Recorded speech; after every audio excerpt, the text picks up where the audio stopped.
तो आज हम लोग अल्टरनेटिंग करंट सर्किट के अंतर्गत ये देखेंगे कि जब अल्टरनेटिंग वोल्टेज सोर्स से दो सिस्टम से हम जोड़ दें सर्किट में अपने, एक हम इंडक्टर जोड़ दें और एक हम रजिस्टर जोड़ दें, एक प्रेरक जोड़ दें जिसका प्रेरकत्व L है और एक प्रतिरोध जोड़ दें जिसका प्रतिरोध रजिस्टर जोड़ दें जिसका प्रतिरोध R है।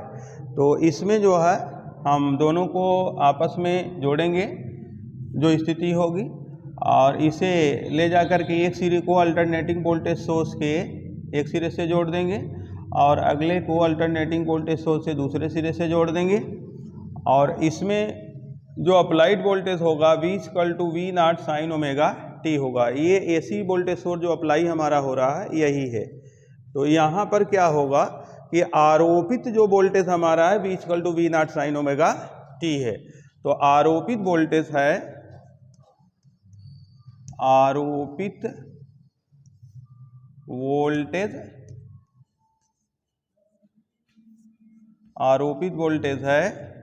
V=V0 sin ओमेगा t, ये अप्लाइड वोल्टेज है। और हम ये जानते हैं कि पिछले लेक्चर में कि जब सर्किट में ओनली रेजिस्टेंस जुड़ा होता है तो वहाँ वोल्टेज में और करंट में कोई फेज डिफरेंस नहीं होता है। तो करंट के लिए जब इसमें करंट की बात करेंगे तो यहाँ वोल्टेज में और करंट में कोई फेज डिफरेंस नहीं होगा। तो जब R के सिरों के बीच जो हमारी करंट होगी उस करंट के लिए कोई फेज डिफरेंस नहीं है, लेकिन L के सिरों के बीच जो करंट होगी तो इसमें वोल्टेज और करंट में अग्रगामी और पश्चगामी की स्थिति प्राप्त होती है। हम ये जानते हैं कि L के लिए इसके लिए जो वोल्टेज होता है वो करंट से π/2 फेज में, जैसे ये करंट है और इसके लिए ये वोल्टेज है VL, तो ये करंट से π/2 फेज में अग्रगामी होता है, π/2 फेज में अग्रगामी होता है।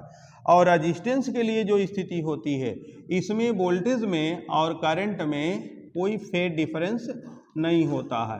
तो इनके सिरों के बीच का वोल्टेज अगर मान लिया जाए कितना है VR है, तो यहाँ पर फेजर डायग्राम में हम देखेंगे कि करंट और वोल्टेज VR में कोई फेज डिफरेंस नहीं होगा। और इसके सिरों के बीच में अगर वोल्टेज क्या है L फॉर इंडक्टर, इनके सिरों के बीच अगर वोल्टेज VL है तो यहाँ पर करंट में और वोल्टेज में π/2 का फेज डिफरेंस होगा। माने यहाँ वोल्टेज करंट से π/2 फेज में अग्रगामी होगी, आगे होगी, लीड करेगी। तो अब दोनों को हम एक ही फेजर डायग्राम में अगर दिखाना चाहते हैं तो हमारे पास एक ही फेजर डायग्राम इसका जो बनेगा वो यह बनेगा। ये हमारा हो गया I के लिए और ये हो गया VR के लिए, ये voltage between the ends of register, और ये π/2 फेज में अग्रगामी होगा वोल्टेज, और ये वोल्टेज हो गया VL के लिए voltage between the ends of inductor, तो इसमें सब एक ही फेजर डायग्राम में करंट और दोनों के वोल्टेज दिखाई दिए। चूंकि करंट से वोल्टेज ये हमारा अग्रगामी है इंडक्टर के सिरों के बीच में, इसलिए फेजर डायग्राम में इन दोनों का अगर रिजल्टेंट वोल्टेज मान लिया जाए कि V है, इन दोनों का VR और VL का रिजल्टेंट वोल्टेज V है, तो इसके बीच से ही कहीं से पास आउट करेगा और ये जो पास आउट करेगा इसको यहाँ से आप डॉट करके इसको मिला देंगे और इसे मिला देंगे, तो रिजल्टेंट वोल्टेज ये आपस में क्या होगा, बराबर होगा। जितना ये वोल्टेज है उतना ये भी वोल्टेज होगा, ये वोल्टेज होगा VL। तो रिजल्टेंट को और इसको हम ये मान लें कि ये कितना फेज बनाया फाई। ये फाई क्या है इसको क्लियर कर लें। ये फाई जो है जो करंट हमारी सप्लाई हो रही है उसमें और रिजल्टेंट वोल्टेज V में ये फेज डिफरेंस है। ये फाई किस में है, करंट जो सप्लाई हो रही है और दोनों VL और VR का जो रिजल्टेंट वोल्टेज है V, इसमें फेज डिफरेंस फाई है। फाई की वैल्यू हम लोग कैलकुलेट करके देख लेंगे। तो अब फेजर डायग्राम से कला आरेख से जो रिजल्टेंट वोल्टेज हमें निकालना है वो पाइथागोरस को अप्लाई करके अगर हम ये निकालना चाहें तो हमारे पास ये हो जाएगा V² = VL² प्लस VR²। ये V² resultant voltage, equal to V L square plus V R square. Clear. और हम ये जानते हैं कि जहां पर ये V L is equal to I XL और V R is equal to I R, क्योंकि हमारा बेसिक कॉन्सेप्ट जो है वो है कि voltage equal to current into resistance, voltage equal to current into resistance. तो इंडक्टर के लिए जो वोल्टेज होगा, इंडक्टर के लिए जो करंट होगी और इंडक्टर के लिए रेजिस्टेंस तो हमारा क्या होता है, एक्सियल होता है। एक्सियल को हम क्या करते हैं, उसको हम प्रेरकीय प्रतिघात कहते हैं। एक्सियल को हम क्या कहते हैं, प्रेरकीय प्रतिघात कहते हैं। तो इन दोनों वैल्यूज को यहाँ पर हम सब्स्टिट्यूट करेंगे तो हमारे पास रिजल्टेंट वोल्टेज मिलेगा V equal to V L के स्थान पर आई एक्सियल की स्क्वायर प्लस वी आर के स्थान पर आई आर का स्क्वायर। ठीक। अब हम देखें इसके स्क्वायर को हम ओपन आउट कर दें तो हमें मिल जाएगा V square equal to I square XL square plus I square R square. फिर next V square equal to I square को कॉमन कर दें तो ये मिल गया XL square plus R square. ठीक है। अब यहाँ से हम इसको अगर सब्स्टिट्यूट करें, इसमें डिवाइडेशन कर दें आई स्क्वायर का, तो हमें ये मिल जाएगा V square upon I square is equal to XL square plus R square. इसे आप मिला लें, ये वी स्क्वायर में आई स्क्वायर का डिवाइडेशन हो जाएगा तो हमें बच जाएगा XL square plus R square. अब v बाई आई को अगर हम फ्री करना चाहते हैं तो हमें मिल जाएगा v upon I is equal to ये root of XL square plus R square. अब ये देखिए, ये v अपॉन आई पर फिर आप कोट करेंगे, जहां v जो है वो जब हमने सर्किट में एल और आर को जोड़ा है तो दोनों का रिजल्टेंट वोल्टेज है v, और ये टोटल करंट है I, ये टोटल करंट या रिजल्टेंट का टोटल करंट है I। तो total voltage upon total current का जो रेशियो होगा वो टोटल रेजिस्टेंस देगा, टोटल रुकावट देगा, टोटल रेजिस्टेंस देगा। तो यहाँ पर देखिए, पिछले वाले में लेक्चर्स में आपने देखा था कि जब सिर्फ R रुकावट डालता है तो इसको आप R के रुकावट को उसका प्रतिरोध कहते हैं, वो प्रतिरोध है, ओम में आप ले जाते हैं। जब एक रुकावट करता है, यल रुकावट करता है, कुंडली रोकती है धारा को, तो उसको आप लिखते हैं एक्सियल से। जब कैपेसिटर रोकता है धारा को तो उसको आप लिखते हैं एक्स सी से। अब दो लोग मिलकर के रोक रहे हैं, यल और आर, तो हम इसमें से कोई एक नाम नहीं दे सकते, इसलिए अब इसका नया नाम पड़ेगा V बाई आई जो है वो परिपथ की प्रतिबाधा कही जाती है। परिपथ की क्या कही जाती है, प्रतिबाधा। तो हम यहां लिखेंगे जहां V अपान आई बराबर, इसको लिखते हैं Z, इम्पीडेंस ऑफ रेजिस्टेंस, इसको बोलते हैं प्रतिबाधा,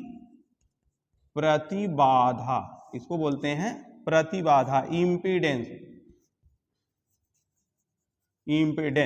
इसको बोलते हैं परिपथ की प्रतिबाधा।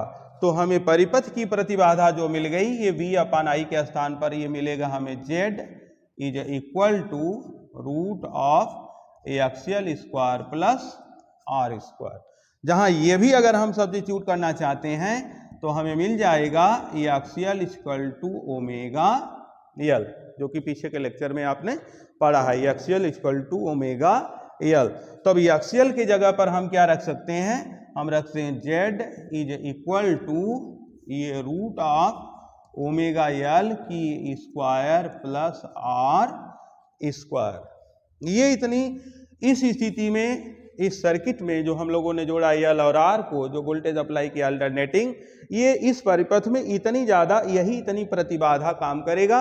प्रतिबाधा का मतलब होता है कि सर्किट में करंट के फ्लो होने में उत्पन्न होने वाली जो रुकावट होती है उसको हम क्या कहते हैं, उसको हम प्रतिबाधा कहते हैं।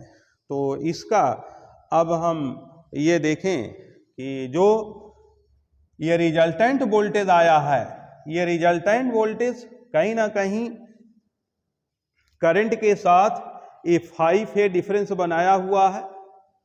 ये कंफ्यूजन आप और ये दूर कर लें कि जो रिजल्टेंट वोल्टेज है, ये रिजल्टेंट वोल्टेज करंट के साथ ऊपर से ही क्यों खींचा गया है, नीचे से क्यों नहीं खींचा गया? क्यों? इसका ये रीजन है कि जो इंडक्टर हमने लगाया था, इंडक्टर के सिरों के बीच करंट और वोल्टेज में जो फेज डिफरेंस था, जो कलांतर था, वो वोल्टेज करंट से π/2 फेज में अग्रगामी था, वो ऊपर को था। और रजिस्टर के सिरों के बीच में जो वोल्टेज था वो करंट के साथ साथ विदाउट फेज में था, उसमें कोई फेज डिफरेंस नहीं था। तो इन दोनों वोल्टेज का जो रिजल्टेंट वोल्टेज जाएगा वो भी करंट से ऊपर को ही होगा। इसलिए इसमें बीच में से ही कहीं हम लोगों ने फेजर डायग्राम में दिखाया है कि रिजल्टेंट वोल्टेज अगर करंट के साथ कितने फेज में है, ये फाई फेज में आगे है, तो इस फाई की वैल्यू कैलकुलेट करनी पड़ेगी। अब हम लोग इस फाई की वैल्यू को कैलकुलेट करना चाहते हैं, तो उसके लिए ये देखते हैं क्या स्थिति होगी।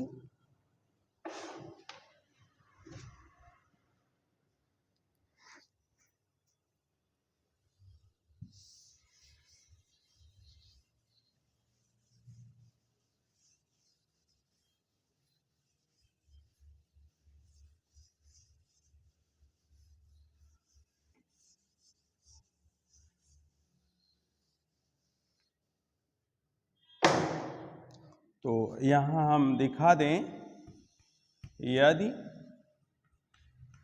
परिणामी वोल्टेज धारा से फाई कला में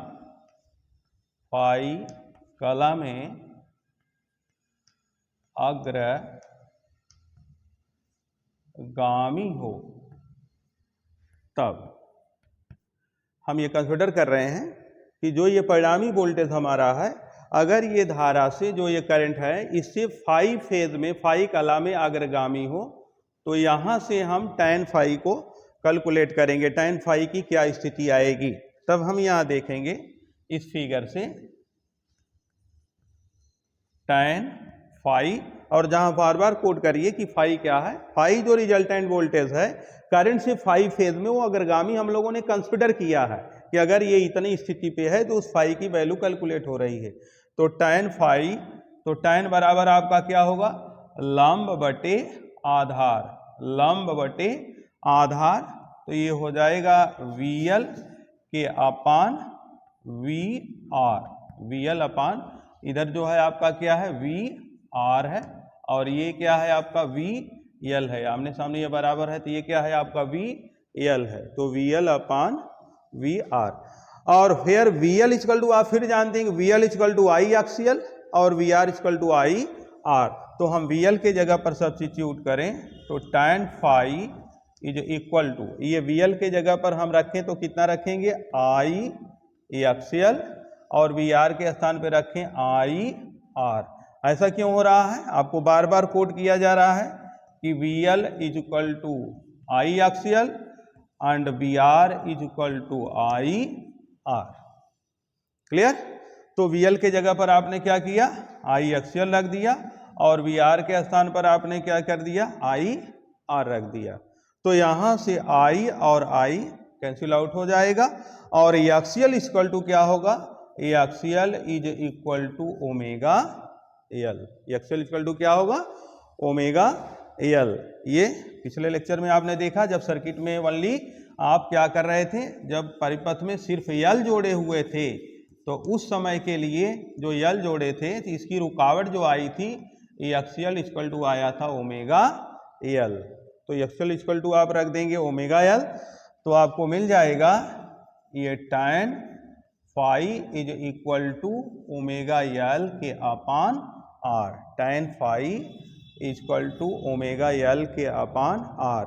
ये जो रिजल्टेंट वोल्टेज है वो करंट से फाई फेज में अग्रगामी चल रहा है, और उसकी वैल्यू फाई की है, यहाँ से हम मेजर करेंगे, क्योंकि जो भी अप्लाइड वोल्टेज होगा उसके लिए ओमेगा हमें मालूम होगा, जो इंडक्टर होगा उसका इंडक्टेंस हमें मालूम होगा, जो रजिस्टर होगा उसका रजिस्टेंस हमें मालूम होगा। तो इसके आधार पर ये सारी वैल्यू सब्स्टिट्यूट करके हम tan phi की वैल्यू को निकाल लेंगे और देखेंगे कि इस स्थिति में जो L और R सर्किट में जुड़ा हुआ है का रिजल्टेंट वोल्टेज करंट से कितना फेज में आगे चल रहा है। अब इसमें आपकी कुछ कंडीशंस अप्लाई होंगी और वो कंडीशंस को आप देखेंगे तो अलग अलग ये बातें और सेपरेट समझ में आएंगी।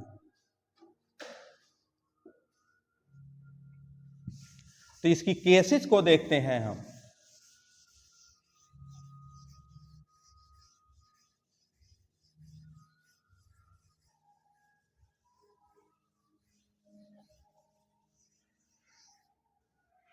तो केसेस में ये देखना है, हम फर्स्ट केस अप्लाई करें और हमारे पास जो अभी अभी आया है tan phi is equal to omega L upon R, ठीक ना।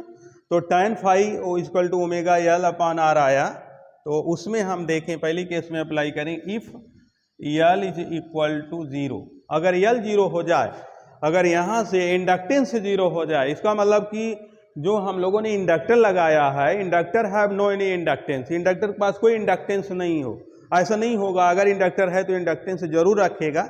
इसका तात्पर्य यह है कि इसको हम सर्किट से हटा दें या ऐसा इंडक्टर लगाएं जिसका कि इंडक्टेंस ना हो, तब हम देखें कि रिजल्टेंट वोल्टेज और करंट में क्या स्थिति क्रिएट होती है। तब यहाँ पर हम देखें तो L इक्वल टू 0 करेंगे, तो यहाँ हम 0 सब्स्टिट्यूट करेंगे तो आपको मिल जाएगा देन तब tan phi is equal to 0 upon R या tan phi is equal to 0। तो tan phi is equal to 0, इसका means phi is equal to 0, इसका मीन्स phi क्या मिलेगा, phi इक्वल टू 0 मिलेगा।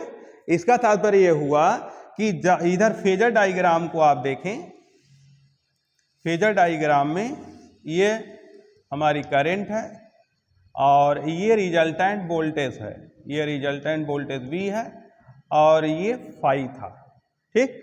अब यहाँ से जब हम लोगों ने L को सब केस को अप्लाई कर दिया कि L बराबर 0, माने जो इंडक्टर है उसका इंडक्टेंस 0 हो गया, तो उस समय जो रिजल्टेंट वोल्टेज है V और करंट में phi इक्वल टू 0 आया, इसका मतलब कि कोई फेज डिफरेंस नहीं है। इसका मतलब क्या हुआ, इसका मतलब कोई फेज डिफरेंस नहीं है, और कोई फेज डिफरेंस नहीं है, कोई फेज डिफरेंस नहीं है तो वोल्टेज रिजल्टेंट वोल्टेज भी इसी पर से जाएगा, इसी पर से जाएगा। ये रिजल्टेंट वोल्टेज इस केस के लिए, इस केस के लिए रिजल्टेंट वोल्टेज इसी पर से जाएगा। तो ये क्या इंडिकेट कर रहा है, ये इंडिकेट कर रहा है कि ऐसी स्थिति वहीं होती है जहां पर सर्किट में सिर्फ और सिर्फ प्रतिरोध जुड़ा होता है, रजिस्टर जुड़ा होता है। This means whole circuit behaves like as pure resistor circuit. अब पूरी सर्किट क्या करेगी, ऐसा बिहेव करेगी कि इसमें सिर्फ प्योर रजिस्टर जुड़ा हुआ है, इंडक्टर जुड़ा नहीं हुआ है। अगर ऐसा इंडक्टर है जिसका इंडक्टेंस 0 है तब के लिए। ये बात समझ में आई। फिर नेक्स्ट केस अगर हम अप्लाई करते हैं तो ये हुआ if R is equal to 0। इस बार हम क्या करें, R को 0 कर दें। If R is equal to 0 then tan phi is equal to omega L upon 0 is equal to infinite. तो हमें मिल गया tan phi is equal to infinite means phi is equal to 90। इसका मीन्स क्या मिला, phi इक्वल टू 90। तो इससे अब फेजर डायग्राम से हम क्लियर करें, ये फेजर डायग्राम पर आए तो ये हमारा रिजल्टेंट वोल्टेज था और इधर हमारा क्या था, VL था, और ये करंट के साथ जो रिजल्टेंट वोल्टेज है ये फिर डिफरेंस phi बनाया हुआ था। अब इस कंडीशन को अप्लाई करें, if R equal to 0 means R equal to 0 में जो रजिस्टेंस लगाए हैं ये रजिस्टेंस का प्रतिरोध हमारा क्या हो जाए, शून्य हो जाए। और तब के लिए जो हमारा ये रिजल्टेंट वोल्टेज करंट के साथ जो फेज डिफरेंस बना रहा है वो पाई का फेज डिफरेंस बना रहा है। यहाँ phi इक्वल टू कितना आ रहा है, 90। इसका मतलब रिजल्टेंट वोल्टेज हमारा ये पास आउट करेगा और ये केस हो जाएगी पाई बाई 2। और ये केस किसके लिए होती है, ये प्योर इंडक्टर सर्किट के लिए होती है। बात क्लियर। माने जब भी हम ऐसी सर्किट में आर को जीरो कर देंगे, रेजिस्टेंस नहीं होगा, तो whole circuit behaves like as pure inductive circuit. पूरा परिपथ हमारा शुद्ध प्रेरकी परिपथ जैसा बिहेव करेगा। तो ये जा करके आपकी केसेज के माध्यम से स्थिति फाइनल हो रही है। That's it.